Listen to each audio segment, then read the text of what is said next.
Donc, pour les réels, j'aimerais vous aider à découvrir comment vendre grâce à ce format-là, sans pour autant être des rois du montage ou ces choses-là. Il y a des règles d'or, des règles à suivre, des choses simples à comprendre, des principes simples à comprendre, pour vous assurer de la visibilité. Parce que le problème, c'est que souvent, vous allez poster des vidéos et vous allez faire flop sur flop. Et c'est le plus gros problème de mes clients à l'heure actuelle, c'est des vues trop basses, un manque de visibilité. Et donc du coup, quand je regarde le compte de mes clients, parce que forcément je fais un audit, j'observe, je repère souvent les mêmes problèmes. Et là, je me suis amusée à vous les lister. Hem, Prenez un petit mouchoir parce que je vais vous expliquer quand même comment résoudre ces problèmes-là.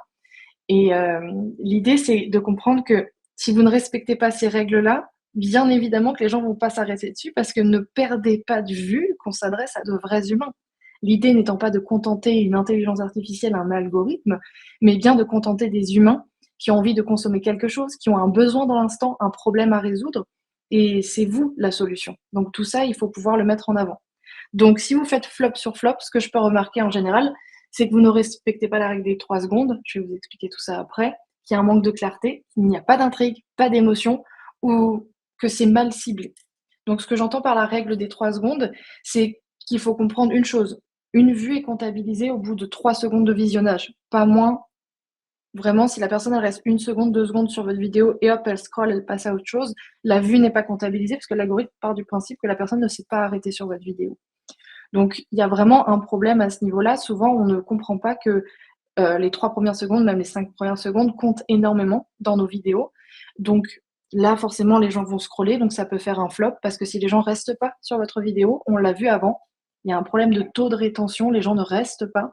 Donc l'algorithme ne voit pas ça comme un signal positif, plus comme un signal négatif et il se dit: «Cette vidéo n'est pas intéressante, elle ne capte pas l'attention, elle ne donne pas envie aux gens de rester sur Instagram, donc je ne vais pas la diffuser, plus que ça». Ce qu'il faut comprendre aussi, c'est qu'il peut y avoir à ce moment-là, si la règle des 3 secondes n'est pas respectée, il peut y avoir comme problème un manque de clarté. Donc moi, ce que j'observe souvent, c'est que, les vidéos de mes clients, je ne sais pas de quoi ça parle, dès les premières secondes. C'est ça que j'entends par manque de clarté. Pour ce qui est d'un problème d'intrigue, je ne suis pas curieuse souvent de voir la suite. Je suis pas intriguée par ce qu'ils ont mis en titre ou ces choses-là ou par ce que je vois à l'écran. Donc souvent aussi, il peut y avoir, un problème à ce niveau-là, un manque de valeur. On comprend pas le tips, la solution qui va être apportée. C'est pas très divertissant, ça manque de storytelling, quelque chose n'est pas raconté, on n'est pas embarqué dans un univers particulier et pardon de dire ça comme ça, mais parfois c'est creux et vous-même en tant qu'utilisateur, quand vous tombez sur des vidéos, le mot peut paraître cru, mais creuses, vous n'allez pas rester sur la vidéo. Donc ça peut être un problème et en parlant de ça justement, enfin, ça ne suscite pas d'émotion de ce fait-là. Donc, moi, je peux me retrouver face à des vidéos où je ne ressens rien de particulier, pas d'émotion. Donc, souvent, ça peut être un problème avec les mots choisis, les images choisies et même la mauvaise qualité de votre contenu. J'en profite d'ailleurs pour vous conseiller de filmer sur votre téléphone, vous regardez dans vos réglages, mais la meilleure résolution pour les réseaux sociaux, celle qui est la plus optimale, c'est 1080p et 30 images par seconde. Donc ça, c'est juste un tips en plus, faites bien attention à ça. Pensez vraiment à l'expérience client que vous allez proposer et un contenu, une vidéo de bonne qualité est quand même plus agréable à regarder qu'une vidéo, avec des pixels ou mal éclairée ou à contre-jour. Donc faites bien attention à ça et ensuite, il peut y avoir un problème de ciblage. Hem, Par exemple, moi, je peux voir que ce que veut apporter mon client comme solution n'est pas clair. Je me sens pas concernée. Si j'étais sa cible, je me sentirais pas concernée dès les premières secondes. Donc le contenu, s'il ne parle pas à sa cible, forcément, en se basant sur ses douleurs, ses désirs, ses besoins, elle va vouloir scroller, passer à autre chose parce qu'elle ne comprend pas qu'on s'adresse à elle. C'est normal. On a un temps de concentration très réduit sur les réseaux, on a tendance à aller très vite. Donc il faut aller très vite aussi de votre côté en tant que créateur, c'est très important. Et donc c'est pour ça vraiment, sur ces bases-là, c'est en priorité pour ça, c'est ce que j'ai repéré, que personne ne s'arrête, sur, vos vidéos et continue à scroller. Donc vous allez me dire là: «OK, ouais, je me reconnais bien» ou alors vous allez me dire: «Oui, peut-être, mais du coup, qu'est-ce qu'il faut faire pour que justement les gens restent sur ma vidéo?» J'ai envie de vous proposer finalement simplement 2 règles d'or, pour régler ce problème de flop, pour capter l'attention de votre cible et que la personne ait envie de regarder votre vidéo du début jusqu'à la fin et a envie d'interagir, les 2 règles d'or à suivre, et peut-être que ça va vous paraître simple, mais on a tendance à l'oublier. L'idée, c'est d'accrocher votre audience avec ce qu'elle veut voir et d'apporter de la valeur avec ce dont elle a besoin. Donc si votre vidéo, vous êtes en train de la faire et que ça ne répond à aucune de ces 2 règles d'or, laissez tomber. Revoyez si vous avez fait un script, par exemple, et que vous êtes en face caméra en train de parler, revoyez votre script pour que dès le début, elle puisse avoir sous les yeux quelque chose qu'elle a envie de voir et que vous répondez à un problème avec une solution concrète directement. C'est vraiment ce qui aura de plus intéressant pour vous pour capter l'attention. Et bien évidemment, là, vous allez me dire: «C'est un peu vague, c'est général, comment on peut faire?» Je me suis amusée aussi, au-delà de ces 2 règles d'or très importantes à respecter, à vous proposer 3 solutions anti-flop, pour vous permettre de vraiment, capter l'attention, et on pourra aller encore plus loin après. Je vais vous proposer, 3 idées de vidéos que je vois souvent, dans mon fil d'actualité et qui sont souvent, j'aime pas le mot, mais qui sont souvent virales. Donc, on va voir ça juste après. Mais là, déjà en 3 solutions anti-flop, vu ce que je viens de vous exposer, ce serait de vous concentrer sur la promesse, d'être spécifique et de jouer sur l'émotion. Ce que j'entends par promesse, c'est que vous devez montrer et souligner, la valeur que vous voulez apporter, à votre cible, à votre audience, dès le départ. Vous devez planter le décor directement, exposer le problème que vous voulez, aborder, exposer le problème que votre audience expérimente, vous présenter comme la solution, parce que c'est ça qui va vous permettre de sortir du lot quand cette fameuse cible va se dire: «OK, elle sait de quoi elle parle, elle répond, j'ai l'impression qu'elle me parle à moi, je vais m'abonner, j'ai envie d'interagir, je vais lui dire que c'est ce que je veux. Si on répond pas assez à ses besoins, elle va même s'amuser à commenter pour nous dire qu'elle en veut un peu plus, et cetera, et cetera». Donc c'est sur ça qu'il va falloir capitaliser, sur cette promesse, pour que votre audience sache que votre vidéo lui est dédiée directement. Il faut qu'elle se sente vraiment concernée. Comme moi ici, je vous promets de vous expliquer comment résoudre ce problème de flop, qui vous coûte des vues sur vos réels. Je le dis directement, et comme ça capte l'attention et vous vous dites: «Ah oui, c'est vrai que j'ai déjà fait un flop ou plusieurs sur mes vidéos, et elle me dit qu'elle a des solutions, et c'est ça elle va m'expliquer ce qui me coûte des vues et elle va m'aider». Donc c'est pour ça que vous êtes restés là, en tout cas je l'espère. Mais voilà, c'est très important, et du coup, de cette promesse-là, vous allez y gagner à être spécifique. Spécifique, ça veut simplement dire que, hem, par exemple, il faut être très précis. Donc par exemple, si je faisais, une réelle, à ce sujet, sur les flops et cetera, enfin le sujet qu'on aborde ici, je ne rajouterais pas du texte et un titre qui dirait simplement: «J'ai une solution pour vous» ou «Voici votre problème», et après la solution ou le problème exposé arriverait un peu trop tard parce que, c'est un peu trop vague, ça ne veut rien dire, mais j'irais directement rajouter un texte ou dire, frontalement dans ma vidéo dès les premières secondes: «La raison qui vous empêche d'avoir, 10 000 vues sur vos réels», ou «Cette grosse erreur vous coûte des milliers de vues sur vos réels».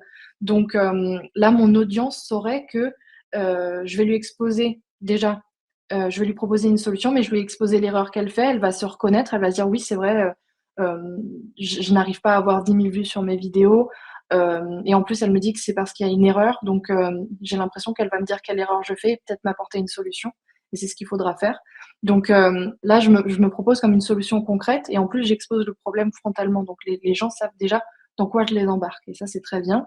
Et en plus, si je rajoute à ça une petite pincée d'émotion, j'y gagne au change. Pourquoi? Parce que des vidéos un peu trop basiques aussi, trop généralistes, et déjà vues, vu tout ce qui est diffusé sur les réseaux sociaux, ne captent pas l'attention non plus, parce que comme je vous dis, hein, ça fait un effet de déjà vu, et consommer tout le temps la même chose, au bout d'un moment, on s'ennuie, notre cerveau aussi. Donc jouer sur les émotions, utiliser par exemple de la musique pour créer de l'émotion.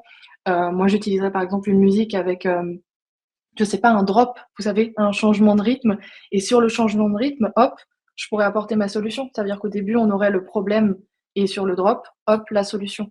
Donc ça déjà, en plus, le cerveau humain aime bien anticiper, donc il y a certains sons, où on sent qu'il va y avoir, un changement de rythme, donc on a envie de rester pour se dire: «Ah, peut-être qu'elle va répondre, peut-être qu'il va y avoir une solution».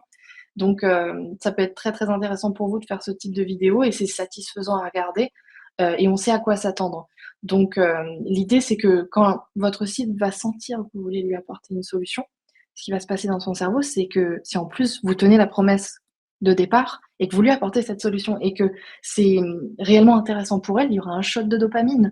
Ça va être, agréable, jouissif pour elle. Donc déjà, si elle ressent cette émotion-là de se dire: «Oh, elle m'a compris, elle m'a aidé», Ça déjà, ça va créer un début de connexion où les personnes vont se dire, «C'est ce compte-là, faut pas que je le perde, je vais m'abonner, comme ça je verrai toujours son contenu» et ils vont revenir. Donc c'est vraiment sur cette émotion qu'il va falloir capitaliser ou alors vous pouvez, jouer avec les mots que vous utilisez et utiliser des techniques, copywriting comme ce qu'on appelle le biais de négativité. Ça, je vais vous montrer tout de suite un exemple. Des études le prouvent, hein, l'humain est beaucoup plus, vraiment porte plus d'attention, aux événements négatifs ou au drama ou ces choses-là, sinon je pense que la télé-réalité n'existerait pas. Mais, là, l'idée, ce serait par exemple de jouer sur des mots et moi, ce que je vais faire pour stopper le scroll, par exemple, c'est jouer sur des mots comme, arrêter. Donc déjà, si quelqu'un dit «arrêter», il va vouloir s'arrêter par nature et là, je dis: «Arrêtez de perdre votre temps». Donc, là, c'est vraiment j'avais partagé une liste de hooks, donc de phrases d'accroche. Un hook est une phrase d'accroche qu'on met en début de vidéo.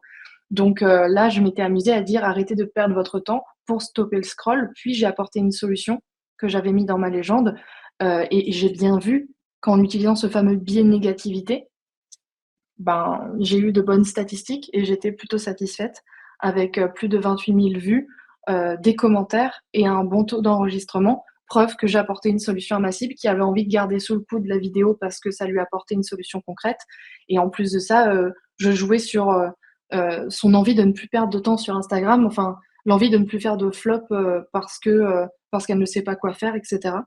Donc, bien évidemment, vous le voyez, hein, dans la légende, début de légende, j'ai expliqué aussi comment attirer l'attention dans cette vidéo. Donc il y avait, c'était quelque chose de global où la personne se disait, «Il y a une promesse de départ, il y a une valeur proposée, la promesse est tenue, je suis très spécifique parce que je vais proposer, des hooks pour des personnes qui ont quelque chose à vendre, qui sont prestataires de services, par exemple» et l'émotion, c'est vraiment, ce jeu sur le biais de négativité. Après, vous pouvez aller encore plus loin si vous êtes à l'aise avec l'idée. Bien évidemment, vous n'êtes pas obligé. L'idée, c'est de vraiment matcher avec la ligne éditoriale que vous vous êtes fixée, l'approche que vous avez envie d'avoir sur la plateforme. Mais vous pouvez très bien imaginer, au-delà de ce biais de négativité, jouer avec l'ego des personnes. Et là, c'est passé un peu vite, mais le hook de départ, c'était à 30 ans, vous êtes assez intelligent pour comprendre ça. Et après, je proposais justement une citation que je trouvais très pertinente pour expliquer aux gens comment transformer leurs idées en, en, en quelque chose de palpable et donc réaliser leurs rêves finalement. Donc passer de quelque chose d'un peu flou à quelque chose de palpable, ce que j'ai envie de permettre aux gens avec les vidéos sur Instagram, donner vie à leurs idées. Donc vous voyez, là, j'avais joué sur l'ego justement, oui, en disant ce fameux, en m'amusant avec ce fameux à 30 ans, vous êtes assez intelligent pour comprendre ça. Là, on joue sur l'ego, donc on joue sur l'émotion, comme je le disais ici. Donc c'est quelque chose de positif pour vous. Et bien évidemment, après, on invite les personnes, si on partage la valeur en légende, on invite les personnes à lire ce qu'on a à leur dire en légende, hein. Faut les diriger, il faut les tenir, par la main. Les Notre audience, c'est très, très important. Mais, oui, créer de l'émotion donne plus envie à mon audience de lire mes légendes, pour y trouver la solution, dont elle a besoin. Donc voilà, par exemple, 2 techniques pour vous assurer un meilleur taux de rétention et un peu plus d'engagement. Et bien évidemment, quand je vous ai dit hook, il faut comprendre qu'il y a pas que des hooks textuels, donc du texte ajouté, ça peut aussi être visuel, du mouvement sonore, quelque chose qu'on entend, le rythme de la musique, comme je vous ai dit avant, s'il y a un drop ou alors, la vidéo que vous avez vue juste avant, j'ai pas mis le son, sinon on m'aurait plus entendu, mais en gros, sur cette vidéo où je disais à 30 ans: «Vous êtes assez intelligent pour comprendre ça», j'avais utilisé une musique que je trouvais très belle, qui était très douce et elle n'était pas en audio tendance avec la petite flèche vers le haut. C'est juste que je la trouvais très belle et j'avais vraiment fait matcher les images avec, ce qu'on entendait, les paroles de la musique et du coup, ça a créé une expérience un peu plus particulière et ça a créé de l'émotion et du coup, cette vidéo, même s'il y avait pas d'audio tendance, vous voyez? Bah, ça a attiré l'attention, les gens se sont arrêtés dessus, il y a eu de l'engagement, du commentaire, ça a fait réagir les gens. Donc, faut bien comprendre ça. Il n'y a pas que le texte qui peut vous permettre, de capter l'attention, bien que ce soit un élément très intéressant, à mettre en place sur vos vidéos. Dès le début de votre vidéo, faut bien réfléchir votre hook, le titre que vous allez ajouter, parce que 40 des personnes sur Instagram, 40 c'est énorme, consomment leurs vidéos sans mettre le son. Peut-être parce qu'ils sont dans un endroit, dans un espace public où ils ont pas envie de mettre le son, ils ont pas d'écouteurs, que sais-je. Ça vous est déjà arrivé d'ouvrir Instagram et de pas enclencher le son? Et donc du coup, c'est très important de rajouter des éléments de texte, que ce soit dans vos stories, dans vos vidéos, encore plus si elles sont face caméra. Là, il faut rajouter du sous-titre, très, très important. Donc Voilà, vous pouvez jouer aussi sur le fait que, ce qui va se passer au début de votre vidéo, s'il y a un mouvement et quand je dis un mouvement, c'est pas forcément une transition, très chiadée. Ça peut être le simple fait de vous filmer en train de vous installer sur votre chaise, à votre bureau. Ça crée déjà du mouvement, il y a une entrée dans le champ, donc ça, c'est déjà un mouvement. Niveau sonore, c'est pas forcément que la musique. Vous voyez bien, quelquefois, vous vous arrêtez sur des vidéos avec un effet un peu ASMR, quelqu'un qui va être en train de préparer une commande, par exemple, un artiste qui est en train d'emballer un colis, une commande client, ou quelqu'un qui fait une recette. On entend encore le son, le bruit des casseroles, des cuillères dans la casserole, et cetera. Et ça aussi, ça peut être très immersif, très intéressant, et ça participe à cette fameuse idée du hook sonore. Donc voilà des exemples un peu plus concrets pour vous permettre de comprendre un peu quels sont ces 3 types de hooks. Mais c'est très important pour vous de comprendre que vous avez tous ces ingrédients en main pour votre recette du succès, et comprendre que même dans une seule vidéo, il peut y avoir ces 3 hooks en même temps, mais que, en tout cas, quand je vois ces types de hooks dans les vidéos de mes clients ou sur Instagram, moi-même en tant que consommatrice, je vois que je m'arrête plus facilement dessus. Donc très important de vous rendre compte que, ça peut vous permettre, d'attirer davantage l'attention de votre audience et notamment de votre cible, parce que c'est quand même ça le deal.